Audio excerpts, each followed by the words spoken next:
오늘 2부에 우리 1구역, 2구역, 3구역 만남의 주일로 우리가 예배를 드리게 되었는데요. 1부에도 1, 2, 3구역 중에서 나오신 분들이 계셔요.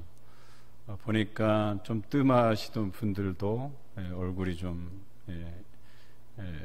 배웠던 적이 있고, 오늘 또 보니까 뜸하셨다가 이렇게 나오신 분들이 한 두어 분 계시네요. 그래서 얼마나 감사한지 모르겠습니다.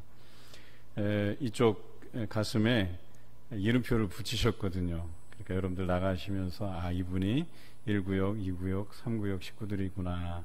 또 이름도 이렇게 기억해 주시면 감사하겠습니다. 제가 오랜 동안 이렇게 목회를 하다 보니까 구역원들 뿐만 아니라 다른 구역은 뭐 말도 할 것도 없고, 자기 구역원들 식구들 얼굴과 이름도 기억 못 하시는 분들이 더러 계셔요. 그래서 이번 기회에 여러분들이 좀 얼굴도 익히시고, 또 우리 구역은 아니지만 성도로서 그분의 존함이라도 좀 우리가 알고 지내는 것이 어떻겠나 하는 생각으로 이름표를 붙이게 했어요. 그러니까 보시고 반갑게 이름도 불러주시고 인사도 나눠주시고, 또 이번에 제가 저도 신방을 하고 우리 구역장님들이 전화도 하시고 또 같이 신방도 해주시고 하셔서 얼마나 감사한지 몰라요. 많은 가정을 하지는 못했지만 그래도 우리가 함께 그 가정을 방문하고 전화하고 느낀 것이 참 우호적이다. 그러니까 이렇게 빼고 막 싫어하고 이런 분이 별로 없었어요. 별로가 아니라 제가 다닌 가정은 한 가정도 없었어요. 흔쾌히 저희를 맞아주시고 기도해도 되겠냐 하니까 기도해달라 하고, 그래서 기도하고, 또 없는 분들은 통화만 하고 또 그 문 앞에서 저희가 선물 놓고 기도하고, 그렇게 한 주간을 보냈습니다. 참 신방하면서 감사하다는 생각을 했어요. 언젠가 코로나가 종식이 되면 이분들도 함께 할 수 있겠구나 하는 생각을 가지게 되었어요. 저희가 교회 수첩에 이렇게 기록되어 있는 분들만 485명이에요. 뭐 그 중에 청년들 제하고 나면 한 450명 정도 됩니다. 그 인원 중에서 현재 나오고 계시지 않은 분들이 한 200명 가까이, 그리고 그 중에서 장기 결석자가 한 120명에서 150명 사이, 그리고 장기 결석자는 아닌데 코로나 때문에 뭐 손자들 키우시고 손녀들 키우시는 이렇게 연세 드신 분들이 이제 나오지 못해요. 그래서 아이들 안전을 위해서라도 댁에 계셔야 되는 분들이 한 40에서 한 50명 사이, 그 중에서는 몸이 불편해서 나오지 못하는 분들도 이제 많이 계십니다. 이번에 우리가 70일 전도 대행진을 통해서 여러분에게 그런 도전이 있으시길 바라요. 그래서 그분들이 교회를 떠나지 않게, 신앙을 저버리지 않게 여러분들이 돌보아 주시고 관심 가져주시고 전화 한 통 해주시는 것만으로도 얼마나 도움이 되는지 모르겠습니다. 우리 지난 주간에 추석 명절을 보냈는데요. 어떻게 잘 지내셨습니까? 은혜 가운데 지내셨습니까? 예, 추석 인사 드리다가 제가 여러 성도들한테 들은 얘기가, 우리 추석 합동 추모회식을 기대했는데 비가 와서 너무나도 아쉽다고, 옛날에 그렇게 함께 했던 시간들이 얼마나 기억에 남는지 다음번에 꼭 드리고 싶다고 이런 분들이 많았어요, 생각보다. 그래서 다음번에는 좀 우리가 갖출 거 갖추고, 그래서 우리 원로 장로님께서 또 그런 말씀 해주셨어요. 비가 약간 내려도 우산 쓰고라도 우리 같이 예배 드립시다, 이렇게 말씀해 주셔서 얼마나 감사한지 몰라요. 그래서 다음번에는, 이번에는 비가 너무 많이 왔지만 다음번에 비가 살짝 내려도 좀 예배를 좀 드려야 되겠다, 같이 모여야 되겠다, 이런 생각을 하게 되었습니다. 아쉽기는 하지만 우리 추석 명절 하나님께 받은 은혜를 각자의 자리에서, 또 가정에서 가족들과 또 이웃들과 함께 그 은혜가 흘러가게 하신 줄로 믿습니다. 오늘 우리가 함께 나눌 유다서는 전통을 매우 중요시하는 그런 서신서입니다. 그런데 유다에서 말하는 전통이라고 하는 것은 이렇습니다. 과거에 대한 기억이라는 측면에서, 그런데 그 기억을 토대로 해서 거기에 그 흔적 위에 우리의 새로운 삶을 다시 남기는 그런 차원에서의 전통을 말해요. 그러니까 전통에만 매몰되어 있는 것도 아니고, 또 그 전통 위에, 또 좋은 전통일 때는 그 토대 위에 더 좋은 어떤 삶의 흔적들을 만들어가는 작업이고, 또 나쁜 전통이라면 그것을 덧칠해서 그것들을 사라지게 하고 새로운 흔적들을 그 위에 입히는 작업이 바로 전통이다 라고 하는 것이에요. 그러니까 전통이라고 하는 것이 유다서에서는 그 기억 위에, 그 과거의 삶의 흔적 위에 우리의 새로운 삶을 입혀가는 과정, 그것을 기억하고 실천하는 과정을 전통이라고 이야기합니다. 그런데 우리는 좋은 기억이 있고 나쁜 기억이 있어요. 그래서 좋은 기억은 유지하고 나쁜 기억들은 새로 써가는, 또 새로운 흔적들을 거기에 남겨가는 그런 시간들이 되었으면 합니다. 특히 유다서는 구약 성경을 많이 인용하고 있어요. 그리고 특별히 좋은 기억보다는 이 유다서에서는 나쁜 기억들, 즉 하나님 앞에 패역한 그 기억들을 담아내고 있다라고 하는 사실입니다.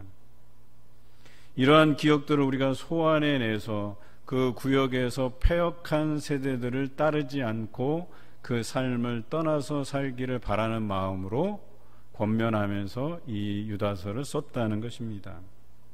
그런데요, 여기에 보면 그 구약 성경을 인용하면서도 그 성경에 대해서 구체적으로 잘 설명이 되어 있지 않아요. 그렇다면 이 서신의 수신자들은, 이 편지를 받는 사람들은 구약 성경을 읽고 알았던 사람들이에요. 그러니까 성경을 잘 알고 믿었던 사람들이라고 표현할 수 있어요. 그런데 그들에게만 한 것이 아니라 오늘 본문에 표현된 것처럼 이 말씀을 잃어버리고 하나님께서 주신 은혜를 방탕한 것으로 바꾸고, 또 남들을 조롱하면서 또 분열을 일으키는, 다시 말해서 믿음을 가지고 있다가 그 믿음을 저버린, 그 믿음을 떠난 사람들을 향해서도 주신 그런 말씀이다라고 하는 것입니다. 오늘 유다의 수신자에 대해서 본문 1절에 이렇게 기록하고 있습니다. 예수 그리스도의 종이요 야고보의 형제인 유다는 부르심을 받은 자, 곧 하나님 아버지 안에서 사랑을 얻고 예수 그리스도를 위하여 지키심을 받은 자들에게 편지하노라, 이렇게 기록되어 있습니다. 다시 말해서 오늘 이 수신자들은 불신자들을 향한 말씀이기도 하지만 그보다는 오히려 하나님의 그 사랑을 알고 믿었던 사람들, 그리고 예수 그리스도를 위하여 지키심을 받은 자들에게 편지하는 것이죠. 그런데 그렇게 믿음을 잘 유지한 사람들 뿐만 아니라 오늘 본문 말씀에 비교해서 그 사랑을 힘입고, 또 뿐만 아니라 예수 그리스도를 통하여서 지키심을 받은 그 사람들이 그 마음에 그 사단이 가만히 들어와서 그 마음을 변질시켜서 그 은혜들을 방탕한 것으로 바꾸어서 하나님 앞에서 멀어진 사람들에게도 이 편지를 보내고 있다라고 하는 사실이죠. 그런데 이들에게 편지한 이유가 무엇인가에 대해서 오늘 본문 4절에 이렇게 기록되어 있습니다. 가만히 들어온 사람 몇이 있음이라 그들은 옛적부터 이 판결을 받기로 미리 기록된 자니 경건하지 아니하며 우리 하나님의 은혜를 도리어 방탕한 것으로 바꾸고 홀로 하나이신 주제 곧 우리 주 예수 그리스도를 부인하는 자니라, 이렇게 기록하고 있어요. 그러니까 뭐예요? 그들에게 이런 이단성, 즉 사단이 우리 마음에 가만히 들어와서 우리의 마음을 변질시켜서 하나님에게서 멀어지게 하는 그 일들에 대해서 경계하라고, 또 그들을 이것에서 떠나 살기를 바라는 마음으로 권면하는 이런 편지다라고 하는 것이죠. 당시에 초대교회 이단들이 많이 들어와서 사람들을 괴롭게 한 것이 사실이에요. 그런데 이단들의 폐해만 있었던 것은 아니고 사단이 그 마음을 격동해서 그 마음을 변질시켜서 은혜에서 떠나고 방탕한 길에 서고 남들을 조롱하는 길에 서고 분열을 일으키는 길에 서게 만드는 그런 일들도 있었다라고 하는 것이죠. 많은 신학자들은 이 유다서를 이단을 경계하라는 의미에서 해석하고 있지만 저는 여기서 가만히 들어온 자라는 표현을 이단도 맞는 해석이긴 하지만 저는 사단의 세력으로 해석하고 싶어요. 그래서 우리가 기도하기를 멈추고 쉴 때, 말씀 보기를 멈추고 쉴 때, 찬송하기를 그치는 그때 사단이 우리 마음에 가만히 들어와서 우리의 하나님께로부터 받은 그 은혜들을 변질시킨다라고 하는 것으로 해석해도 무리가 아니다라고 보는 겁니다. 그래서 처음에는 하나님의 사랑을 알고 믿고 또 예수 그리스도를 잘 섬기는 자로서 살아가다가 어느 순간 우리가 기도하기를 멈추고 말씀에 더 정진함이 없고 또 찬송하는 삶이 끊어질 때 사단이 가만히 들어와서 그 은혜들을 방탕한 것으로 바꾼다. 심지어 다른 사람들을 조롱하고 또한 분열을 일으키는 삶으로 그를 격동시킨다라고 하는 것이죠. 그것들에 대해서 경계하라고 오늘 유다서를 쓴 것이 아닐까 보는 것입니다. 왜 이런 해석이 가능하냐? 오늘 구약 성경의 언급 때문에 그래요. 제가 한번 나열해 보겠습니다. 천사의 타락을 설명했습니다. 소돔과 고모라의 그 타락과 심판을 이야기했습니다. 또한 광야에서 그들이 이스라엘 백성이 출애굽해서 그곳에서 하나님을 원망하고 불평했던 사건이 나옵니다. 뿐만 아니라 가인과 발람과 고라의 패역한 행위에 대해서도 기록하고 있습니다. 여러분, 지금 제가 언급드린 이 사건들은요, 모두가 다 하나님을 알고 믿었던 사람들이었다는 특징이 있어요. 소돔과 고모라에도 하나님을 섬기는 사람들이 있었어요. 하지만 그곳에 살던 사람들이 그 동네에 그 마을의 패역함을 따라서 많이 변질됐다는 거예요. 그래서 하나님께서 의인 10명을 찾았지만 그곳에 10명의 의인을 찾을 수 없어서 소돔과 고모라가 멸망한 사실을 우리가 잘 알고 있지 않습니까?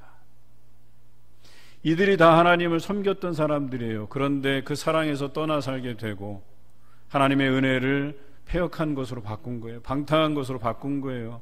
그리고 믿는 사람들을 조롱하게 된 거예요. 심지어는 분열을 일으키는 사람으로 설 수밖에 없었다라고 하는 것입니다.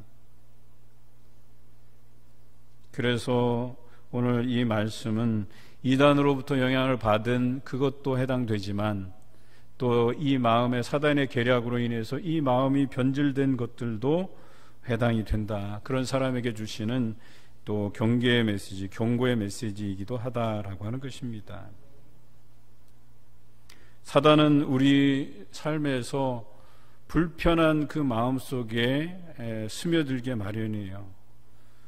무엇보다도 하나님께서 주신 그 은혜를 방탕한 것으로 바꾸고 결국에는 예수 그리스도를 부인하는 데까지 이르게 만든다라고 하는 것입니다. 그런데 이러한 경고들은 이미 사도들이 말한 바다라고 이야기하고 있어요. 사도들이 이전부터 이렇게 하면 안 된다 경고했던 것이고 이렇게 하면 심판을 받을 수밖에 없다라고 이미 선언된 말씀이라고 이야기하는 거예요. 사도 바울은 이렇게 이야기합니다.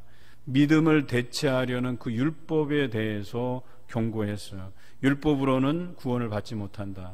오직 믿음으로만이 구원을 얻을 수 있다고 경고했어요. 그런데 그곳에서 많은 사람들이 믿음을 따르지 아니하고 율법을 따르고 할례를 따르고 이방인들을 자기 형제처럼 여기지 못하는 일들이 일어났다라고 하는 것입니다. 뿐만 아니라 야고보 선생을 통해서는 어때요? 믿음에서 행함을 분리하려는 사람들에게 경고를 내렸죠. 그냥 믿기만 하고 행함이 없는 그런 것은 죽은 믿음이라고까지 경고했습니다. 그럼에도 불구하고 많은 사람들이 믿는다 하면서도 삶은 그렇게 살아내지 못하는 그런 삶을 살았다라고 하는 것이죠.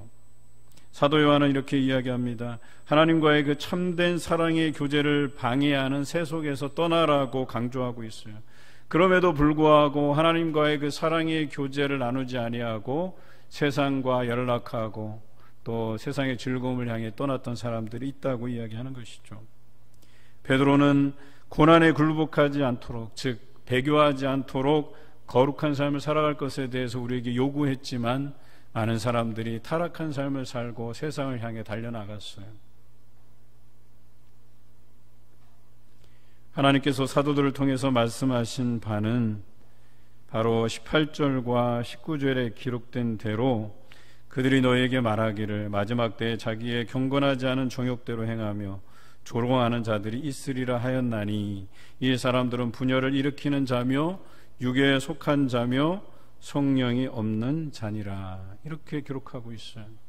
그러니까 사도들이 이미 예견한 것들이에요. 이 시대에 이런 사람들이 일어날 것이라고 예견한 거예요. 하나님께서 주신 은혜를 방탕한 삶으로 바꾸어가고 사람들을 조롱하고 분열을 일으키는 사람들이 생겨날 것이라고 미리 말한 바가 된 거예요. 그리고 이들이 하나님의 심판을 면하지 못할 것이라고 이미 선언된 것입니다. 그런데 왜 이들이 이런 일을 하느냐? 그 안에 성령이 없기 때문에 그렇다라고 하는 거예요. 오늘 성경에 그렇게 기록되어 있잖아요. 육에 속한 자이고 성령이 없는 자다, 이렇게 표현하고 있잖아요. 성도들의 삶의 흔적에는 좋은 흔적들이 남아야 되는 게 당연해요. 그런데 그렇지 못한 것이 현실입니다. 처음 시작은 좋았는데 그 첫사랑을 잃어버리는 사람도 있고 또 그 은혜를 방탕한 것으로 바꾸는 사람들이 생긴다는 거예요. 여러분의 삶은 어떤 흔적을 남기고 계십니까? 여러분의 그 믿음의 흔적들은요, 후대가 평가하게 돼 있어요. 그런데 그것은 차라리 나아요. 후대가 이렇게 저렇게 평가하는 것은 그렇다 쳐요. 그런데 중요한 것은 하나님께서 여러분의 삶을 반드시 평가하신다라고 하는 것입니다. 여러분을 하나님의 심판대에 놓이게 하신다라고 하는 것이에요. 적어도 여러분들이 신앙의 후배들이 본받고 배울 만한 것으로 하나님께 드릴 만한 열매들로 그 삶의 믿음의 흔적들을 남기시기를 부탁드려요. 그런데 여러분의 그 삶의 흔적들이 덧칠을 해서라도 지워버려야 될 그 흔적들이라면 여러분 그 삶에서 떠나야 됩니다. 그 흔적들을 남기시면 안 돼요. 그 흔적들을 남김으로 인해서 후대가 평가하고 하나님이 판단하시기에 너는 육에 속한 자고 성령이 없는 자라고 판단하고 또 분별하게 되면 우리 인생이 어떻겠어요? 지금까지 여러분이 쌓아온 그 믿음의 그 공로들이 다 어떻겠어요? 하루아침에 무너져 내리는 것 아니겠습니까? 우리는 기억해야 됩니다. 성경에서는 과거를 기억하라는 말씀도 있고 과거를 기억하지 말라는 말씀도 있어요. 우리가 새벽기도회 때 이사야의 말씀을 나누고 있는데요, 이사야 43장에는 과거를 기억하지 말라고 기록되어 있어요. 그런데 유다서에는 과거를 기억하라고 기록되어 있습니다. 그런데 같은 뜻이에요. 유다서에서는 너희가 그 패역한 과거의 행위들을 기억하고 그 교훈에서 떠날 것을, 그 교훈을 따르지 말 것에 대해서 이야기하는 거예요. 그런데 이사야서에는 뭐예요? 그 과거를 기억하지 말라는 것은 그 과거의 패역한 행위들을 따르지 말라는 거예요. 그것을 반복해서 짓지 말라는 거예요. 그러니까 결론적으로는 같은 의미예요. 여러분, 패역한 세대에 대한 하나님의 심판을 기억하며 은혜를 저버리는 삶이 아니라 아름다운 믿음의 삶의 흔적들을 남기시는 성도가 되시기를 주님의 이름으로 기원드립니다. 사도들은 우리에게 마지막 때에 정욕, 조롱, 분열을 일으키는 일에 빠지지 않도록 우리를 권면하고 있습니다. 여기에 빠지지 않기 위해서 우리가 어떠한 믿음을 가져야 되냐? 거룩한 믿음 위에 우리 자신들을 세워야 된다라고 기록하고 있어요. 또한 성령으로 기도하라고 오늘 성경은 기록하고 있습니다. 그런데요, 오늘 이 유다서를 지은 사람, 우리는 사도 요한으로 유다로 알고 있죠. 이 유다가 우리가 알고 있는 사도 유다입니다. 그런데 이 유다가 우리에게 권면하는 것이 무엇이냐면 믿음 위에 우리를 세우라는 거예요. 그리고 성령으로 기도하라는 거예요. 그런데 이것을 사랑하는 마음으로 권하고 있다는 거예요. 여러분 이것을 잊지 마시기 바라요. 17절에도 사랑하는 자들아, 20절에도 사랑하는 자들아, 이렇게 표현하고 있어요. 여러분, 말씀으로 권면하는 행위는요, 사랑으로 하는 거예요. 여러분에게 찔림이 되더라도 여러분 그것은 사랑으로 받으셔야 돼요. 이게 사랑으로 여러분에게 드리는 권면입니다.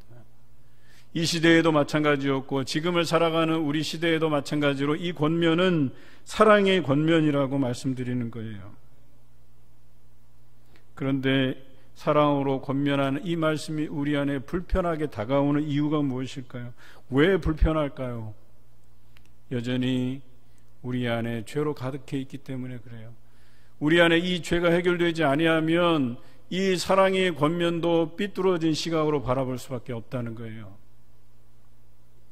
앞에서 언급됐듯이 하나님의 그 은혜에 바탕한 것들을 사단은 방탕한 것으로 바꾸려 해요.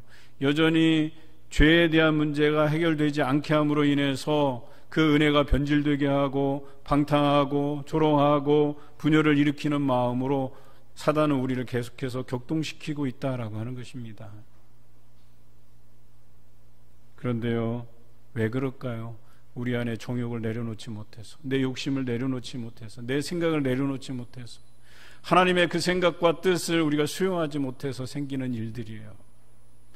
오늘 거룩한 믿음 위에 자신을 세우라고 하는 것은 내 것을 내려놓으라는 이야기예요. 하나님의 것을 취하라고 이야기하는 거예요.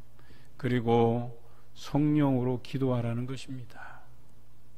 여러분, 사실 설교라는 게 다 거기서 거기에요. 들어보면 열심히 기도하고 말씀 보고 찬양하고 뭐 대체적인 내용들이 다 그래요. 뭐 제 설교라고 다를 게 있어요? 다 거기서 거기에요. 강조하는 것들이. 근데 왜 이것을 강조할까요? 우리가 그렇게 살아내지 못하기 때문에 강조하는 것 아니겠어요? 여러분, 믿음 위에 여러분을 거룩히 세워가시길 바랍니다. 여러분, 날마다 성령으로 기도하시길 바랍니다. 그것이 여러분들을 방탕한 것에서, 조롱하는 것에서, 분열을 일으키는 것에서 반드시 여러분을 건져내실 것입니다. 그런 마음이 하나님의 사랑에 더 가깝게 나아가게 될 것입니다. 여러분, 하나님의 그 사랑을 느끼게 되면 이 병든 것들이 다 치료가 되고, 그리고 우리가 듣는 이 사랑의 권면이 우리에게 약이 되고 우리에게 양식이 되고 그것으로 인해서 우리의 영이 살찌게 되는 것입니다. 그리고 심판의 자리에서 벗어나게 만드는 것입니다. 그런데 죄가 가득하잖아요. 여전히 깨닫지 못해요. 모든 것이 불편해요. 그래서 그 불편함으로 인해서 하나님께로부터 멀어져 가고 점점 더 예수 그리스도를 부인하는 자리에 서게 되는 것입니다. 왜 그러냐? 우리 심령에 성령이 없기 때문에 그렇습니다. 여러분, 제가 그런 경험을 했기 때문에 알아요. 제가 신학대학에 입학했을 때요, 제가 근현대사 연구회라는 이런 동아리에서 활동을 했고 또 간사 역할도 역임을 했어요. 뿐만 아니라 대학 신문 신학 춘추사에서 기자로도 일했습니다. 저는요, 제 자신을 지성을 겸비한 신학도라고 정의하고 나름의 자부심과 그래도 나는 좀 괜찮은 신앙인이야 라고 생각을 하면서 살았어요. 그런데 제가 다니던 교회에 그 이장님의 다가올 미래를 대비하라, 물론 이단으로 판정이 됐지요. 그때 당시에 이 책이 유행하고 성도들 사이에서 돌았어요. 제가 그것을 알고 나서 이 마음에 야, 이렇게 하면 안 되지 않을까, 이 사람들을 좀 바른 대로 내가 이렇게 인도해야 되겠다 하는 의협심 같은 게 생긴 거예요. 그래서 교회에다가, 이 교회 벽에다 크게 대자보 아세요? 예, 그 A4 아이폰에 그 전지 큰 거 이렇게 붙여서 거기다 매직으로 다, 예전에 대학 다니던 사람들, 데모 하던 사람들은 잘 아실 거예요. 거기다 쓰고 자기 생각을 알리고 막 이랬던 때 아니겠습니까? 제가 거기다가 우리 교회가 잘못 가고 있다, 그 이단에 넘어가서 이것이 지금 온 성도들을 어지럽게 하고 힘들게 하고 막 비판 글을 갖다 잔뜩 써서 붙여놨어요. 그런데 제가 했던 그 행위가 오히려 교회를 힘들게 하고 교회를 분열시키고 시끄럽게 만들었어요. 담임 목사님께 누를 끼쳤어요. 초대 장로이신 저희 아버님께 불려가서 한참 혼났어요. 하나님께서 살아계시면 목사님을 통해서라도 누구를 통해서라도 이런 방법이 아니라 또 조용하게 해결하실 문제를 네가 끄집어내서 교회를 힘들게 하고 어지럽게 하고 담임 목사님 목회에 누를 끼치고 네가 지금 행한 것들 중에 잘한 게 있냐, 이런 소리를 들었어요. 곰곰이 생각해 보니까 이 일에 기도가 없었어요. 사람에 대한 배려도 없었어요. 지금 생각하기로는 근본적으로 제 안에 성령이 없었다는 거예요. 지성이 곧 신앙이고 믿음인 줄 알았다는 거예요. 이후로도 하나님께서는 제가 기도할 때마다 내 지식을 의지하지 말 것, 이것에 대해서 얼마나 자주 말씀하셨는지 몰라요. 그럼에도 불구하고 저는 전도사 시절에 내 머리를 의지하고 좋은 아이디어에 의존하고 또 여러 가지 교회 탐방 다니면서 좋은 사역들을 배워와서 그것들을 어떻게 교회에 적응시킬까, 이런 노력들만 했던 거예요. 기도하지 않았어요. 하나님께 의지하지 않았어요. 그래서 맨 하는 사역들이 다 뭐냐면 제자리 걸음이에요. 부응하지가 않아요. 아이들이 늘지 않아요. 그냥 본전치기 하는 거예요. 겨우겨우. 그런데 어느 순간 하나님께서 저와 만나주시고 제 안에 성령의 임재를 경험케 하시고 날마다 하나님께 기도하게 하시기 시작했어요. 그리고 제 어떤 머리에 든 지식들, 경험들을 내려놓기 시작하면서 하나님께서 놀랍게 역사하시는 것들을 경험하기 시작했어요. 그때부터 맡은 부서들이 배가하고 부응하고 가는 교회마다 하나님께서 또한 예비하신 사역들을 잘 감당케 하시고, 여러분, 우리 안에 성령이 있어야 되는 거예요. 기도가 있어야 되는 거예요. 그렇지 않으면 언제라도 우리의 그 좋은 주장일지라도 옳은 생각일지라도 그것이 교회의 폐해가 된다라고 하는 것을 우리가 기억해야 돼요. 배려가 있어야 돼요. 이 모든 것을 하나님께서 뜻하신 바대로 이루어 드려야 되는 사명이 우리에게 있어요. 옳다고 해서 다 가한 것이 아니에요. 모든 것이 가하지만 또 그것이 반드시 질서와 덕을 세우는 것이 아닙니다. 그래서 에베소서 4장 3절에 이런 말씀이 있어요. 평안에 매는 줄로 성령이 하나 되게 하신 것을 힘써 지키라, 이렇게 기록하고 있어요. 성령이 하나 되신 것을 힘써 지키면 우리가 평안에 매는 줄로 하나가 될 수 있다고 이야기하는 거예요. 교회가 평안하게 될 것이라고 이야기하는 것입니다. 모든 겸손과 온유로 하고 오래 참음으로 사랑 가운데서 서로 용납하는 것이 필요한 시대입니다. 그래야 정욕대로 행하는 것과 조롱하는 것과 분열을 막을 수가 있는 것입니다. 이 일을 위해서 믿음 위에 자신을 세우고 성령으로 날마다 기도하기를 힘쓰는 성도가 되시기를 주님의 이름으로 기원합니다. 이제 우리 안에 삐뚤어진 시각과 의심을 걷어내기 위해서 우리는 하나님의 그 신령한 사랑에 거해야 합니다. 여러분, 하나님의 사랑을 경험해야 돼요. 하나님의 사랑을 경험하잖아요. 그러면 우리의 잘못된 모습을 우리가 들여다볼 수 있게 만드세요. 그리고 하나님의 그 들여다보게 하심을 통해서 예수 그리스도의 긍휼을 기다리게 만들게 돼 있어요. 이 표현이 뭐냐면 우리의 잘못된 모습을 깨닫고 하나님께 회개하게 되고 예수 그리스도의 이름으로 용서받는 일을 우리로 하여금 경험하게 하신다라고 하는 것입니다. 여러분, 우리는 누구나 다 실수할 수 있어요. 잘못할 수 있어요. 하지만 돌이키는 일에 빨라야 돼요. 여러분, 우리의 마음을 정리하고 하나님께 내려놓아야 된다라고 하는 것입니다. 여러분, 극한 상황으로 치달아서는 안 돼요. 이 부모의 사랑을 받지 못한 자녀들이 어때요? 그 결국이 극한을 향해서 치닫잖아요. 그런데 부모의 사랑을 받는 자녀들은요, 건전하게 자라요. 인격적으로 성숙해요. 또 사람들을 배려할 줄 알아요. 물론 하나님의 사랑을 이 부모의 사랑에 견줄 수는 없겠지요. 그보다 훨씬 뛰어난 사랑이기 때문에 부모의 사랑은 변질되기도 해요. 자녀에 대한 책임을 망각하고 자녀를 죽음으로 내모는 부모들도 있거든요. 그런데 하나님의 사랑은 변하지 않는 사랑이에요. 새벽빛같이 일정하고 우리의 우편 그늘이 되신 그 사랑, 그 변하지 않는 사랑을 우리가 느끼고 그 안에서 거할 때에 그것이 우리로 하여금 방탕한 길, 조롱하는 길, 분열을 일으키는 삶에서 우리를 보호해 주실 것이다 라고 하는 것입니다. 우리가 디프로스 이른 양 찾기 주일을 향한 70일 전도 대행진을 시작하고 진행 중에 있습니다. 오늘 1구역부터 3구역이 그 만남의 주일을 통해서 우리가 함께 모여보자, 우리가 뜸했지만 우리가 한번 얼굴을 보자, 이런 날들을 우리가 계속해서 가질 텐데요. 또 다음 주에는 우리가 2차 전도 작정을 또 하게 되겠는데요. 그것을 우리가 붙여놓고 지난번처럼 그분들을 위해서 기도서 모으기 운동도 시작할 겁니다.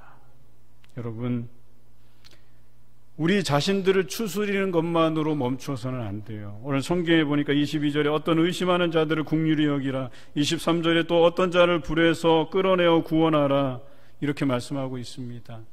우리만 추스리는 것이 아니라 의심하는 자들, 불에 멸망당할 자들을 끌어내어서 구원하라고 우리에게 명하십니다. 여러분에게 그런 사명을 주십니다. 그들이 회개하고 돌아섰을 때 긍휼의 예수님께서 그들을 기다리고 계시고 우리는 그들과 함께 우리 봉산교회의 새로운 역사를 써가야 될 것입니다. 우리 모두가 사도들의 그 한 말씀을 기억하며 정욕과 조롱과 분열의 삶을 청산하고 믿음의 자신을 세워가며 성령으로 기도할 때 잃어버린 자에게 하나님의 사랑을 실천하며 예수님의 긍휼을 바라며 돌아오게 하는 일에 최선을 다해 가시는 성도가 되시기를 주님의 이름으로 기원합니다.